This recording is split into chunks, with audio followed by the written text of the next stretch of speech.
মাওলানা গিয়াসউদ্দিন তাহেরি হুজুর আহমদুল্লাহ হুজুরকে কি বলল তার কথাগুলো সবাই শুনে যাবেন।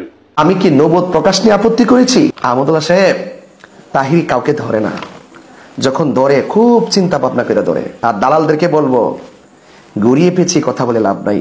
আহমদুল্লাহ সাহেব যে বলেছেন 40 বছর পূর্বে নবী ছিলেন না, এই ব্যাপারে তোমরা একটা কথা বলছো।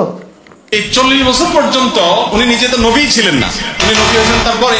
তাহলে 40 বছর পর্যন্ত নবী হওয়ার আগে তার ধর্ম কি ছিল? আসসালামু আলাইকুম ওয়া রাহমাতুল্লাহি ওয়া বারাকাতুহু। নাহমাদুহু ওয়া নুসাল্লি আলা রাসূলিল কারীম, আম্মা বাদ। তথাকথিত একজন ধর্মীয় আলোচক আহমদুল্লাহ সাহেব, তিনি একটি বক্তব্যে বলেছেন রাসূল করিম সাল্লাল্লাহু আলাইহি ওয়াসাল্লাম 40 বছর বয়সে নবুয়ত প্রাপ্ত হয়েছেন, এর পূর্বে তিনি নবী ছিলেন না। নাউযুবিল্লাহ মিন যালিক। আপনারা জানেন যে আমরা সকলে জানি রুহানি জগতে রাসূল করিম সাল্লাল্লাহু আলাইহি ওয়াসাল্লামের নবুয়তের নির্ধারণ এবং দুনিয়াতে শুভ আগমনের পর 40 বছরে নবুয়তের প্রকাশ, তা নিয়ে আমাদের কোনো আপত্তি নেই। তিনি যে বক্তব্যে বলেছেন 40 বছর পূর্বে তিনি নবী ছিলেন না, তিনি তার বক্তব্য দিয়ে কি বোঝাতে চেয়েছেন? আমি সেটার দলিল চেয়েছি যে আহমদুল্লাহ সাহেব যে বলছেন 40 বছর বয়সের নবীর নবুয়তের প্রকাশের পূর্বে আমাদের নবীজি নবী ছিলেন না, তাহলে বলুন তিনি কি ছিলেন? আমি বারবার জানতে চেয়েছি, কিন্তু তিনি নীরবতা অবলম্বন করে মনে হয় ওনার বক্তব্যের উপরেই তিনি ইস্তেকামাত রয়েছেন। তো দিন যত যেতে থাকে আমরা তত বেশি মর্মাহত হতে থাকি। যার মাধ্যমে আমরা ধর্ম পেয়েছি, যার মাধ্যমে আমরা কোরআন পেয়েছি, সেই নবী সম্পর্কে তার অজ্ঞতা আর জাহালতপূর্ণ বক্তব্য দেখে আমরা নিয়মিতভাবে হতাশ হয়েছি।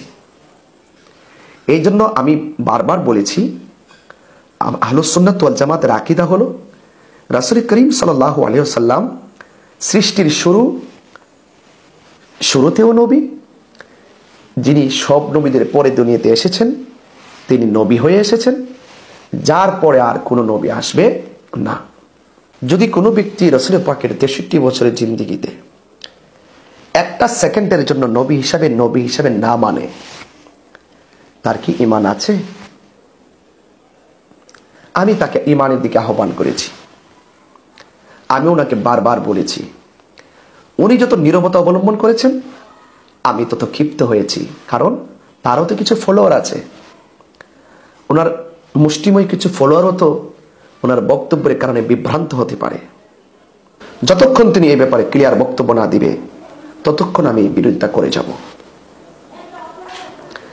আমি তাকে বোঝাতে চেয়েছি যে 40 বছর নয়, 40 বছরের পূর্বেও তিনি নবী ছিলেন এবং রুহানি জগতেও আল্লাহর হাবিব সাল্লাল্লাহু আলাইহি সাল্লাম নবী হিসাবে ছিলেন। সেই দৃষ্টিকোণ থেকে আমি একটা আয়াত পড়েছি, সূরা আল ইমরান থেকে আয়াতটুকুন পড়েছি।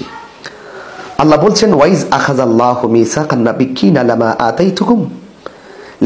আতাইতুকুম মিন কিতাবি ওয়া হিকমা সুম্মা জাআকুম রাসূলুম মুসাদ্দিকুল লিমা মাআকুম লাতু'মিনুন্না বিহি ওয়া লাতানসুরুন্নাহু ক্বালা আ'আকরারতুম ওয়া আখাযতুম আলা যালিকুম ইসরি ক্বালু আকরারনা ক্বালা ফাশহাদু ওয়া আনা মাআকুম মিনাশ শাহিদিন। যখন আল্লাহ পাক নবীদের কাছ থেকে অঙ্গীকার নিয়েছিলেন, আমি তোমাদেরকে কিতাব ও প্রজ্ঞা দান করেছি, অতঃপর তোমাদের কাছে যা আছে তার সমর্থক রূপে যখন একজন রাসূল আসবে তখন নিশ্চয়ই তোমরা তাকে বিশ্বাস ও সাহায্য করবে। তিনি বললেন, তোমরা কি স্বীকার করলে এবং আমার অঙ্গীকার গ্রহণ করলে? আমরা স্বীকার করলাম। তিনি বললেন, তবে তোমরা সাক্ষী থাকো, আমিও তোমাদের সাথে সাক্ষী হয়ে গেলাম। সুবহানাল্লাহ। তাহলে রাসূল পাকের নবুয়তের নির্ধারণ সেটা রুহানি জগতই হয়েছে। আহমদুল্লাহ সাহেব 40 বছরের পূর্বে নবী হওয়া নিয়ে সন্দেহ করেছেন, এই জন্য আমি পূর্বের দলিলগুলো সাবমিট করেছি।